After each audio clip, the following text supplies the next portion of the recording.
Boa noite, gente. Hoje eu decidi gravar finalmente um vídeo muito requisitado, né, nesse canal, nesse Instagram. E não sei, assim, por que que hoje me deu vontade. Tô até num dia que eu tô um pouco cansada, mas hoje me deu vontade de contar para vocês sobre o meu retorno para a Igreja Católica. Muita gente tem curiosidade de entender melhor isso, algumas pessoas já me perguntaram. Para algumas eu respondi, para outras não. Então eu acho que esse vídeo aqui vai ficar gravado. Fica aí o registro, né? Para quem tiver curiosidade, quando me perguntarem, falar, ó, assiste esse vídeo aqui que eu já falei sobre isso, né? Então vamos começar. Eu acho que para iniciar é importante entender da onde eu venho e qual que é a minha história até aqui. Em termos de religião, vamos chamar de religião, né? De relacionamento com Deus. Eu nasci num lar, como a maioria dos brasileiros, de católicos de IBGE. Meus pais foram batizados na Igreja Católica, portanto me batizaram na Igreja Católica quando eu era bebê. Mas não eram frequentes na missa, não seguiam, né? Não observavam os sacramentos, não eram muito envolvidos na igreja. Minha mãe até era muito na adolescência, mas quando ela me teve, ela já não era mais tão envolvida.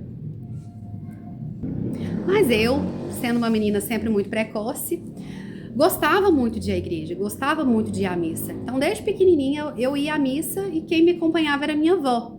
Mas não era muito, eu ia no início, né? Claro, ela devia ir me levar, mas chegou um tempo que se inverteu. Era eu quem levava ela à missa, era eu que chamava. Vamos pra missa, Biá. Minha avó que faleceu, né, a Biá. E aí ali eu lembro eu com 8, 9 anos de idade, já querendo fazer catecismo, buscando o catecismo. Passei por várias igrejas porque eu mudava muito de bairro, então cada dia eu tava numa catequese diferente, então eu fiz catequese em umas 3 igrejas. Eu demorei assim mais de 3 anos para fazer a primeira comunhão, porque eu ficava mudando de muito de catequese. E sempre eu que procurava, minha mãe só ia lá para assinava alguma autorização, alguma coisa assim, para eu poder continuar. E era coroinha, eu fui coroinha na paróquia Nossa Senhora de Nazaré, no bairro Santa Inês. Depois mudei para São Geraldo, fui para São Geraldo, né? Fui coroinha lá na Certa Piedade, teve uma missa muito legal que eu fui coroinha lá. Enfim, eu era uma coroinha profissional. Eu era uma mini beatinha, vamos dizer assim, né?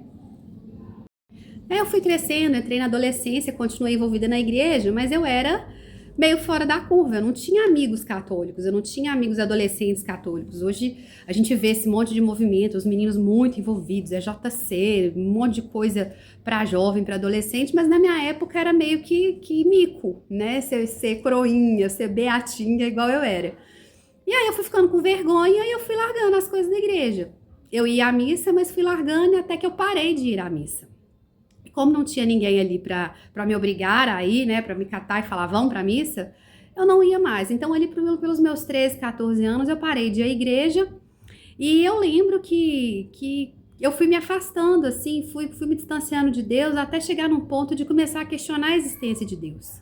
Sempre gostei de ler muito, desde criança eu gosto muito de ler. E aí comecei a fazer teatro, comecei a andar com o pessoal da vibe meio, né, tudo é relativo, aquela coisa assim. E comecei a relativizar muito as minhas questões existenciais, fui me afastando total, até que quando eu tinha 15 anos, 15 para 16 anos, eu lembro direitinho que eu falei assim com Deus.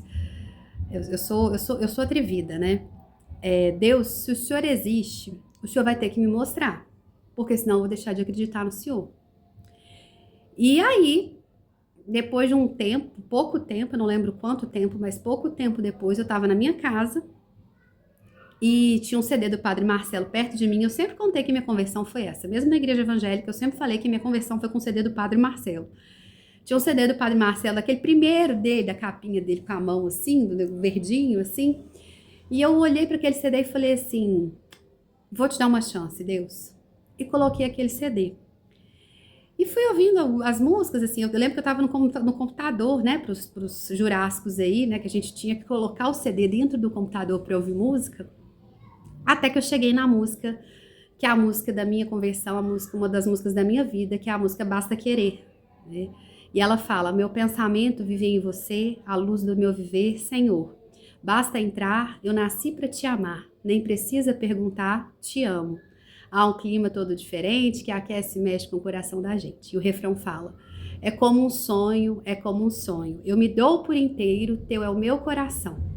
e ao teu lado eu sempre sigo. Já não há mais talvez, basta querer para te ter outra vez. E ali o Senhor me resgatou. Ali o Senhor me encontrou, na verdade, porque eu amava Jesus, assim, eu gostava de Jesus. Mas naquele dia eu me entreguei para Jesus e quando eu vi eu estava em lágrimas falando com Jesus, Jesus, a minha vida é sua. Sem padre, sem pastor, sem igreja, sem nada. Fui eu, Jesus e o padre Marcelo lá na minha casa. Falei sem padre, né? Tava o padre Marcelo, desculpa, corrigindo, tinha um padre na relação, só não estava lá fisicamente. E aí minha busca por Deus se tornou mais intensa, então com 15 para 16 anos. Na época, era muito forte aqui em Belo Horizonte a rede super da Lagoinha. E aí, adolescente, né, a igreja católica se tornava não tão atrativa, né? Aí, naquela época, eu comecei a ler muito a Bíblia, comecei a pesquisar muito, a entender muita coisa, e aí eu entendi que meu lugar não era mais na igreja católica, e vendo os cultos, né, da Lagoinha, gostei do estilo de culto e tudo, Diante do Trono, me apaixonei com Diante do Trono, gosto até hoje das músicas do Diante do Trono, acho Ana Paula uma mulher de Deus, sempre vou achar, né, sempre serei grata a ela, pelos muitos momentos que ela esteve na minha vida, né, as músicas dela estiveram na minha vida. E ali eu fui para Lagoinha, então, depois com 16 anos, me batizei na igreja evangélica e larguei a igreja católica, com aquela visão de ex-católico, né? A igreja católica é idólatra, a igreja católica não segue a Bíblia, enfim, com todos aqueles preconceitos e algumas visões distorcidas que a gente leva para a igreja protestante. Fiquei um tempo na Lagoinha, sou muito grata a Deus, eu quero fazer esse parêntese aqui, sou muito grata a Deus por muita coisa que eu vivi na igreja evangélica. Falar que foi tudo ruim, que é seita, esse pessoal que sai jogando pedra e pisando, eu não saí pisando duro da igreja evangélica, fui muito feliz na Lagoinha, fiz amigas que eu trago para minha vida até hoje, estão aqui até hoje, né? Esse foi um momento muito especial da minha vida. Mas eu fui me esbarrando em algumas questões teológicas também, porque a gente costuma dizer dos problemas da igreja católica, mas não fala dos da igreja protestante, né? Mas isso já foi me incomodando desde o início, assim, eu fiquei uns 2 anos na Lagoinha, isso já começou, algumas coisas já começaram a me incomodar na teologia, eu saí para uma igreja batista tradicional, com meu namoradinho da época, fomos para uma outra igreja tradicional, a gente era muito metida inteligentinho e fomos para essa igreja, e aí fiquei lá um tempo, mas aí era uma igreja o oposto da Lagoinha, era uma igreja muito liberal. Aí vou depois saio dessa igreja também, vou para Batista Central, aqui em Belo Horizonte, que é uma igreja grande, mas muito focada em célula. Também não deu certo muito tempo não, fiquei lá acho que menos de um ano, fiquei cerca de um ano lá. Até que eu me encontrei na igreja presbiteriana, que era uma igreja que tinha uma teologia reformada, que me parecia mais equilibrada. Então essa é a minha trajetória até aqui. Eu quis fazer essa introdução para chegar na parte que está todo mundo curioso, né? Como que vem esse retorno para a Igreja Católica? O meu retorno, na verdade, ele começou há muitos anos. Logo na pandemia, pós-pandemia, eu estava, assim, muito aflita com a proibição de que a igreja se reunisse e eu comecei a sentir muita falta da igreja e tudo, e eu sentia que os católicos estavam mais desesperados quanto eu, pela falta da igreja, pela falta da comunhão presencial, porque o virtual nunca vai substituir, né, a presença física de Jesus. E ali eu já comecei a sentir muita falta da igreja, e quando voltou, eu lembro que estavam todas as igrejas fechadas ainda, mas as igrejas católicas ficavam abertas durante o dia. E eu tinha alugado um espaço num coworking lá perto da Basílica de Lourdes, que é por acaso onde eu faço crisma hoje, mas tinha um coworking ali, e eu comecei a passar lá, de tanta saudade que eu sentia, assim, de estar num espaço. Deus não habita em templos feitos por mãos humanas, a gente sabe disso, mas existem espaços que nos conectam mais ao sagrado, né? E eu passava ali sempre antes de trabalhar para poder orar, me ajoelhava, passava um tempo ali e ia embora. Com o tempo eu passei a querer mais. Eu comecei assim, aí a primeira razão, né? Eu posso dizer que é a primeira razão que me fez voltar. Eu comecei a sentir saudade da missa. Porque eu comecei, como eu tinha voltado do interior, de um outro contexto, eu passei um tempo no interior, tem esse parêntese, né? Que eu fui um tempo, fiquei quase 4 anos no interior, numa igreja que não é uma denominação conhecida, mas era muito próxima da teologia presbiteriana, com algumas coisas mais neopentecostais, mas era uma teologia mais pro lado da presbiteriana. E aí, mas era uma igreja menor e eu era de uma igreja presbiteriana muito grande em BH. E eu falei, eu não quero mais ficar em igreja grande, eu quero ficar numa igreja menor. E fui para procurar essa igreja menor aqui em Belo Horizonte. E visitei várias igrejas, presbiterianas principalmente. E gostava e tal, mas parecia que faltava alguma coisa. Até que um dia eu me dei conta, até que um dia eu falei, gente, eu não tô com saudade, eu não tô procurando, o que eu tô procurando eu não vou achar numa igreja evangélica, né? Eu tô com saudade da missa. Então esse é o primeiro motivo. Eu comecei a sentir saudade da missa. Mas o que é na missa, Amanda? Não lembrava, não sabia explicar. Até que eu falei um dia, eu tô com muita vontade de ir numa missa. E eu fui. Fui, fiquei meio, me sentindo meio estranha, meio assim, uma traidora, aquela coisa, medo de ser vista, né? Mas eu fui e foi maravilhoso para mim. Parece que eu me reconectei com a criança que eu era diante de Deus. Então foi muito importante para mim. Então desde 2021 eu fazia esses movimentos de ir para a igreja. Eu era membro de uma igreja evangélica, mas eu tava, de vez em quando, eu dava uma escapada para a missa. Teve um momento que eu quase voltei lá atrás, foi um dia que eu senti muita falta de confessar, de comungar, porque eu sabia que eu não podia comungar sem acertar, né, essa questão da confissão. E eu senti muita falta de comungar. Eu falei, eu quero comungar. E eu fui, me confessei com um padre, ainda na igreja evangélica. Me confessei com um padre e tomei a comunhão naquela missa e foi, assim, maravilhoso. E eu quase, nessa época, acho que foi 2022, mais ou menos, eu quase voltei nessa época. Só que eu era casada com uma pessoa evangélica e o casamento já não estava andando muito bem. Se eu tomasse aquela decisão, tomasse essa ruptura, aí seria mais um problema adicional. E eu achava que não era o momento, eu queria, mas eu sentia que eu não deveria naquele momento. E acabei não voltando, continuei na igreja evangélica, dando minhas escapadas de vez em quando para a igreja católica. Aí começou, no ano passado principalmente, eu já sentia um incômodo muito grande durante os cultos. Ir à igreja evangélica, para mim, não tem nada a ver com a igreja, tá, gente? Entenda, isso era uma coisa minha. Eu comecei a ficar muito incomodada com várias coisas, com pregações que eu acho que eram muito centradas no homem, na família. Nossa, Amanda, mas a gente tem que pregar sobre o homem, sobre a questão, né, do indivíduo, da família, mas esse não é o centro do culto. Esse não deve ser o centro do culto. Eu via que a igreja evangélica estava muito centralizada em proteger uma visão de mundo conservadora, que eu concordo, vocês sabem meus valores, eu não preciso aqui ficar explicando isso, mas isso não é o centro do nosso culto.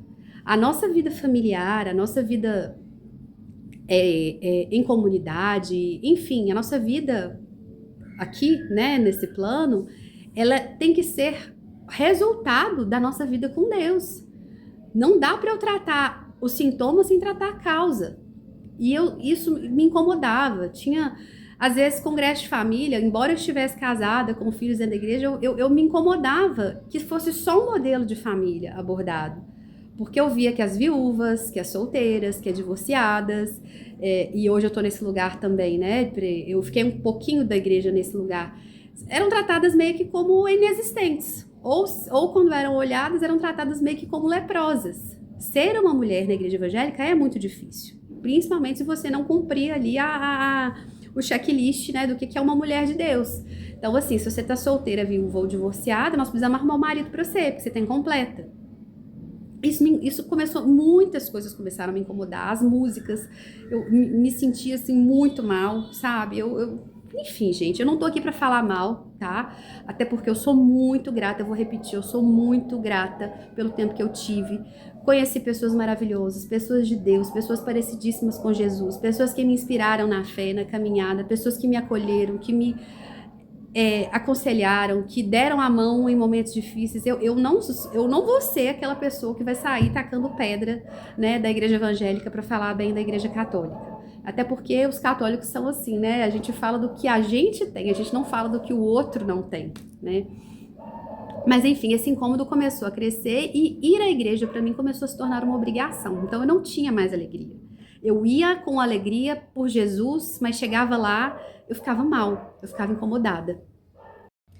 Outra questão que começou a me incomodar bastante foi em relação às obras, em relação aos frutos. eu sentia que eu tava oca, que eu tava seca, que eu não dava mais fruto, sabe? Parecia que faltava alguma coisa. Ah, a salvação é pela graça. Claro que é. Se depender da gente, a gente não tem nada, né? Deus fez tudo por nós. Jesus fez tudo por nós naquela cruz. Mas eu não sentia que eu dava fruto mais. Eu não tinha mais uma relação com Deus de pai, de amigo, de amizade com o Espírito Santo, de ver as pessoas, de olhar, e ao meu redor parecia que as pessoas também estavam assim. A gente sabia muito bem a teoria, mas na prática estava todo mundo, com essa expressão, cagado, sabe? Famílias de aparência, famílias de fachada, com todo mundo vivendo problemas graves. E eu não tô falando aqui que existe família perfeita, mas sabe, pensando na nossa fé, pensando naquilo que a gente pregava, que a gente cria, eu falava, cadê os frutos? Cadê os meus frutos? E aqui eu tô falando de mim, tá, gente? Tô acusando ninguém aqui não, tô falando de mim. Onde estão os meus frutos? Aquilo começou a me incomodar muito também. Porque os frutos são resultado de um processo de santificação. E eu via pouca ênfase nesse processo, sabe? Por mais que os pastores falassem, na prática era muito, assim, usar algumas coisas que não... Isso não é ensinado na igreja evangélica, pelo menos na igreja presbiteriana eu posso garantir que não é. Que a gente não deve dar frutos, não deve ter obras. Isso não é falado assim, que a gente pode abrir mão das obras, tá? Eu sei disso. Mas a santificação era um negócio meio assim, isso não existe, sabe? Não tem como, né? A gente é humano, a gente não vai conseguir ser santo. E algo em mim dizia que tinha algo além, que tinha algo a mais, que eu podia ser santa como Jesus era santo. Claro que não na mesma, né? Não tô falando aqui em pé de igualdade, não é isso. Mas aquilo que Paulo fala, sede meus imitadores como eu sou de Cristo, quantos de nós podemos dizer isso? Para as pessoas me imitem porque eu sou imitadora de Cristo?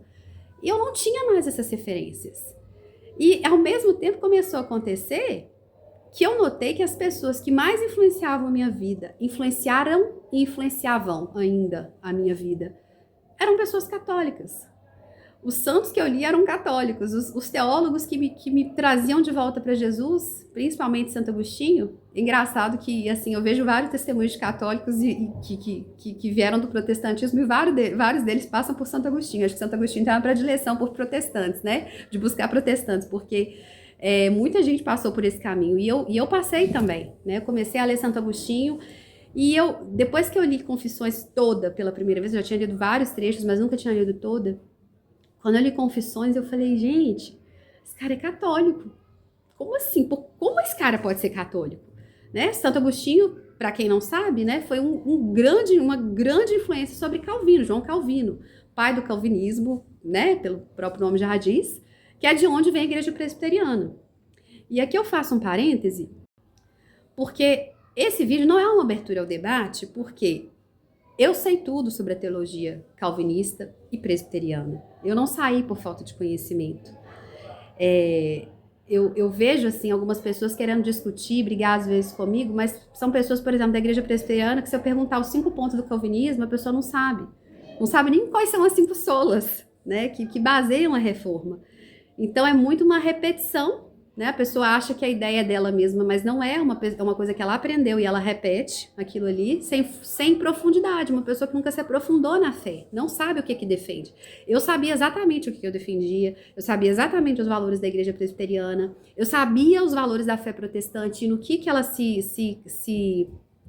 não era igual na igreja católica. Eu sabia por que a igreja protestante não entende a igreja católica como uma igreja, mas como uma seita. Eu sabia responder isso tudo. Então, qualquer questão que você me trouxer para debater, eu não vou entrar em debate, que fique claro aqui, porque qualquer questão que você me trouxer, você pode ter certeza que eu já me debrucei, provavelmente mais do que você, com todo respeito, né? Mas eu já me debrucei mais do que você, e eu sei exatamente o argumento que você vai me apresentar, mas eu já entendi de outra forma, tá? Então, eu não vou retornar para a igreja protestante, com todo o respeito e carinho do mundo aos meus amigos que ainda estão lá. Não tenho essa intenção. Se Jesus me falar que a igreja católica está errada no ponto A, eu vou ficar lá esperando que Jesus modifique esse ponto A. Eu não vou mudar de igreja, eu entendo que a igreja do Senhor é a igreja católica. E aí volta, né? Porque eu vou e volto no assunto. Eu dou um pouco de voltas para chegar no ponto. Então, se você me perguntar o que me trouxe de volta, Foi essa saudade da missa, e aí vem a parte que me emociona. Quem é católico sabe. O que é que eu mais sentia falta na missa, que eu fui entender depois? O que tinha que faltava, parece, na minha vida para me santificar, para me encher, para eu sair da missa, que eu saí da missa leve? Por que na igreja católica eu saio leve e aqui parece que eu não sentia nada? Saía a mesma pessoa, às vezes refletindo um pouco sobre uma pregação, mas parecia que faltava algo, que é a Eucaristia. A Eucaristia me trouxe de volta. Receber Jesus me trouxe de volta. E eu me emociono muito para falar disso, né? Eu tenho, assim, ainda muitas dificuldades com certas questões católicas. Nem tem a ver muito em aceitar a doutrina, mas compreendê-la mesmo, né? Quando eu decidi voltar, em março desse ano, eu estava fazendo a quaresma. Outro ponto que eu sentia muito falta, né? Vou voltar, gente, calma, me acompanha. Era o calendário litúrgico. Isso foi uma coisa que eu sempre senti muita falta na igreja evangélica. Eu ficava indignada de ninguém observar os dias santos, de não observar a quaresma, porque eu que já tinha vivido aquilo, eu achava tão maravilhoso, ainda que fosse por um motivo didático, como eu sei que tem uma igreja em Belo Horizonte reformada, que está aderindo ao calendário litúrgico justamente por isso, pelo valor didático que ele tem na nossa vida, porque nós somos seres litúrgicos, né? Tem até um livro de uma protestante anglicana, chama Liturgia do Ordinário, que é maravilhoso, que ela fala sobre isso. Mas eu sentia muita falta. E eu, deve ter uns 5 anos ou mais, que eu sempre aderia à quaresma. Sempre que tinha quaresma, eu fazia algum tipo de penitência, né? E nessa quaresma desse ano, novamente, eu comecei. E aí, volta, né, pra história. Em março desse ano, volta para janeiro primeiro. Em janeiro, eu tinha saído da igreja não, eu tinha me separado, estava muito mal, hoje eu vejo que eu estava mal, na época eu achei que eu estava bem, e estava bem sim, em muitos aspectos, não estava fingindo em tudo não, mas eu estava mal, porque eu tinha perdido ali toda uma base, uma referência que não era ligada só ao relacionamento que eu tinha, mas tudo que me era conhecido ruiu. E como eu já não tinha mais essa obrigatoriedade de ficar na igreja evangélica, eu me senti livre para não ir mais, né? E aí fiquei muito mal, fui no fundo do poço, em termos espirituais, fiz, assim, muita coisa que eu não deveria ter feito e me afastei completamente de Deus, fiquei meio brava com Deus, falei, já que o Senhor não tá ligando muito para mim, então eu vou sair daqui, vou sair de tudo, também não quero saber de mais nada. Fiquei naquele momento meio assim, meio vai, meio volta, tinha momentos com Deus, mas não sabia mais o que eu estava fazendo da minha vida. Até que, em março, né, depois de um dia de vale mesmo, assim, um dia muito difícil, eu falei, eu sei aonde que eu tenho que ir, eu sei o que eu tenho que procurar. E eu já estava fazendo uma penitência na quaresma, e eu falei, eu quero me confessar e eu quero me arrepender e voltar para os caminhos do Senhor. Mas eu não queria um pastor, uma igreja evangélica. Eu queria um padre e uma igreja católica com Eucaristia. Né? E aí eu fiquei desesperada. Eu lembro que eu mandei mensagem para umas 5 paróquias. Tem algum padre hoje para receber confissão? Tem algum padre para receber confissão? Eu fiquei desesperada atrás de um padre para receber confissão. E aí o padre Jean, lá da paróquia Santo Inácio, me recebeu. Eu queria conversar primeiro, né, antes de me confessar. Conversar com ele, falar, padre, eu ainda tenho dificuldade com isso, isso e isso, mas eu quero voltar. Eu posso voltar? Eu posso voltar a comungar? Eu posso estar na igreja católica com essas dúvidas? E a resposta dele para mim foi, minha filha, você subscreve o credo apostólico? Você confessa o credo apostólico? Você acredita em tudo que está ali? Eu, claro, acredito, confirmo que eu acredito em tudo que o credo apostólico diz. Ele, então você seja bem-vinda à sua igreja, né? Seja bem-vinda à igreja, sua igreja, né? Essa igreja está de braços abertos para te receber. E ali eu fiz a minha confissão, corri para uma missa, porque não tinha missa na paróquia Santo Inácio no dia, e comunguei e voltei no dia 13 de março desse ano. Então tem aí 4 meses, né, que eu tô de volta. E assim, esse vídeo já ficou maior do que eu imaginei que fosse ficar, mas eu quis fazer toda essa retrospectiva e contar a minha história, porque eu sei que muita gente tem curiosidade de entender. A minha vida espiritual foi como se, assim, eu tivesse ficado em suspensão todos esses anos anteriores e estivesse voltando agora. Eu sinto que eu me converti novamente, que, assim, foi uma nova conversão mesmo, porque a minha vida espiritual se transformou desde então. Eu ainda não estou vinculada a uma única paróquia, né? Eu visito várias paróquias, e o bom da Igreja Católica é que se eu for numa paróquia diferente, eu não estou indo numa igreja diferente, né? Nós só temos um líder, um pastor, que se ele orientar, a gente vai. Importante, Papa Leão teve grande influência no meu retorno. Uma amiga minha, Malu, que é uma grande influência na minha vida católica, ela vai lembrar que eu falei para ela que teve um dia que eu sonhei que o Papa me tocava. Eu estava no meio de uma multidão, e eu não estava procurando tocá-lo e ele me tocava. E foi muito simbólico, né? Esse sonho. Mas a encíclica, não foi uma encíclica, foi uma... Esqueci como chama. Acho que é circular. Mater Dei, chamada Mater Dei, né? Do Vaticano, em novembro, explicando qual era o lugar de Maria, que ela não deveria ocupar... A gente não deveria usar o título de corredentora. Aquilo ali pacificou uma questão que era muito forte para mim, que eu acho que é a questão mais pesada para os evangélicos, né, em relação ao catolicismo. Quando ele explicou aquilo ali, para mim foi muito bom, porque eu falei, entendi, é isso, tá? Isso aí eu consigo aceitar, eu consigo compreender dessa forma. Então eu já estava ali com a teologia mais apurada, já tinha sido esclarecido algumas coisas pelo próprio Papa Leão, né? Então o Papa Leão teve essa influência também. Mas desde então, assim, a minha vida espiritual tem sido uma crescente, né? Claro que com altos tem alguns baixos, né? Como diz Santo Agostinho, na vida espiritual, se você não está avançando, você está retrocedendo. Não existe estagnação na vida espiritual. Se você não está subindo, você está descendo, meu amigo. Né? E tive, sim, quedas. Não vou dizer que não houve quedas desde então, mas quedas muito pequenas perto das rupturas que eu tinha antes, né? Minha vida... Até minha vida em relação à ordem, né? Que é o meu grande amor também, que é o meu outro grande amor, meu São José Maria Escrivá, que tem me ajudado muito. Eu ainda estou lendo alguns livros dele, mas tiveram uma grande influência na minha vida. Já tinha lido Partes de Caminho antes, mas esse ano eu me voltei realmente para a obra dele e me ajudou muito nessa questão da ordem, de me organizar, de ter excelência no trabalho. E é isso, gente. Eu estou muito feliz, né? Eu amo estar com Jesus na missa. Se eu pudesse, eu iria na missa todos os dias, aquela sensação ruim de ir na igreja, sabe? Ai, que saco, vou ter que ir no culto e tal, vou ter que ir para a igreja. Isso não existe na minha vida desde então. Não tenho interesse em visitar a sua igreja evangélica, muito obrigada, mas eu não tenho interesse, né? Assim como os evangélicos não se sentem bem na igreja católica, os católicos também não se sentem bem visitando uma igreja evangélica. E não existe católico não praticante, tá? Que fique claro, né? Tô falando aqui de católicos, né? Se é não praticante, não é católico.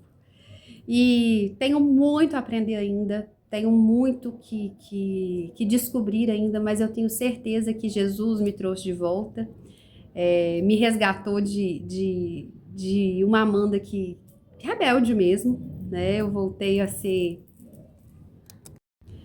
a uma fé muito parecida com a fé da minha infância. E tem sido assim, graças a Deus. Então, essa é a minha história.